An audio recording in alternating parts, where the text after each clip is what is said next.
예, 여러분 안녕하세요. 지난 10월 5일 날 수업한 그 동영상이 없어져 가지고 여러분들이 동영상을 다시 좀 만들어 달라는 그 청이 있어서 제가 좀 시간을 내어서 영상을 한번 만들어 봅니다. 그 10월 5일 날 이제 운송 계약에 대한 이야기를 여러분하고 저하고 한 바가 있습니다. 그래서 그 몇 가지 중요한 사항만 보면은 우리가 이제 지난 시간까지는 이제 그 용선 계약에 대해서 했습니다. 그죠? 배를 빌려오는 계약, 임대차 계약에 대한 이야기를 했거든요. 근데 오늘부터는 이제 배를 빌려온 사람들이 배를 가지고 화주와 운송 계약을 체결해서 운송이 되는 경우에 그 운송인이 어떤 의무를 부담하는지, 그리고 그 운송은 좀 다양한 종류가 있는데 그건 어떤 것들인지를 한번 이제 보게 되는 겁니다. 여기 이제 해상 물건 운송 계약이라고 이제 제 2절 나와 있는데, 그 우리가 이제 개정전 상법에서는 이제 항해 용선 계약을 중심으로 기술이 됐다가 2007년 개정 상법에서는 계품 운송하고 이제 항해 용선 계약을 분리해 가지고 계품 운송을 중심으로 기술을 하게 되었습니다. 항해 용선 계약을 먼저 이제 살펴보면은 이제 뉴올리안즈에서 부산까지 옥수수를 싣고 오는 그 계약인데, 옥수수 1톤당 뭐 30달러씩 운임을 지급을 합니다. 그리고 장소적인 이동이 있는데 A라는 장소에서 B라는 장소까지 이동을 하는데 배를 하나 빌린다는 거죠.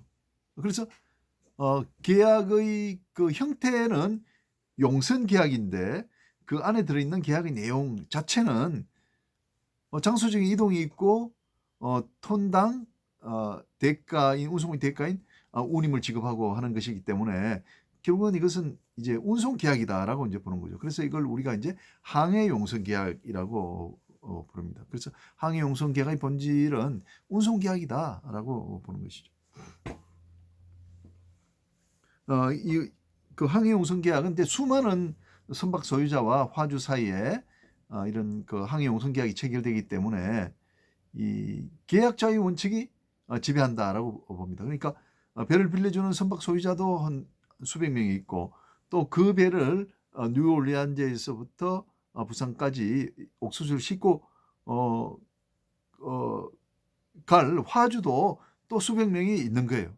그러니까 그 양 당사자가 이제 자유롭게 합의를 해서 항해 용선 계약이 체결된다는 거죠. 그렇기 때문에 계약 자유의 원칙이 이제 적용된다. 따라서 이제 법률이 특별하게 여기에 이제 개입할 필요가 없다는 거죠. 자, 그다음에 이제 계품 운송 계약인데, 이건 이제 영미에서 말하는 카만 캐리지에 해당하는 겁니다.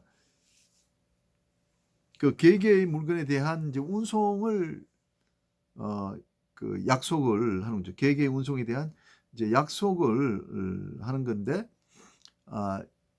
이 그 계품 운송 계약에서는 이제 운송인이 내가 운송에 대한 사항을 미리 이제 공표를 하게 되는 거죠. 그래서 공표한 데에 따라서 운송이 이루어지는 것을 우리가 계품 운송 중에서도 이제 정기선 운송이라고 하는 거죠. 그래서 계품 운송 계약하고 항해 용선 계약하고 그 가장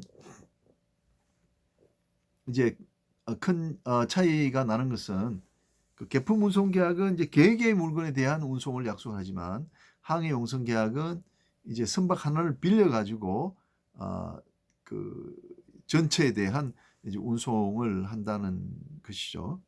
그래서 계품 운송 계약은 또 하나의 특징은 이제 계품 운송을 체결하게 되면은 계품 운송 계약서가 별도로 발행되는 것이 아니고, 이제 선화증권이라는 그 정서가 이제 운송 계약을 대신하는 것으로 이렇게 발행이 되고, 그 선화증권은 이면에 깨알 같은 글씨로 그 운송 계약의 내용이 포함이 돼 있어요. 그래서 이것은 이제 운송인이 미리 작성한 것이기 때문에 그리고 화주가 이걸 고칠 수가 없어요. 그래서 우리가 이걸 붕합계약이라고 그래요. 그러니까 화주는 따라갈 수밖에 없는 그런 계약이라는 거죠. 그리고 그 미리 작성되어 있는 것들을 움직일 수 없기 때문에 이거 우리가 이제 부동문자로 되어 있다라고 이제 보는 거죠. 그래서 운송인이 더 위에, 그러니까 협상에서 더 위에 있고 화주는 더 아래에 있는 계약이라는 거죠. 그래서 운송인은 더 강자고 화주는 약자이기 때문에 화주를 보호하는 각종 우리가 규정을 가지고 있습니다. 그래서 강행 규정이 적용된다라고 이야기를 하고 있고, 국제 조약도 모두 이 계품 운송 계약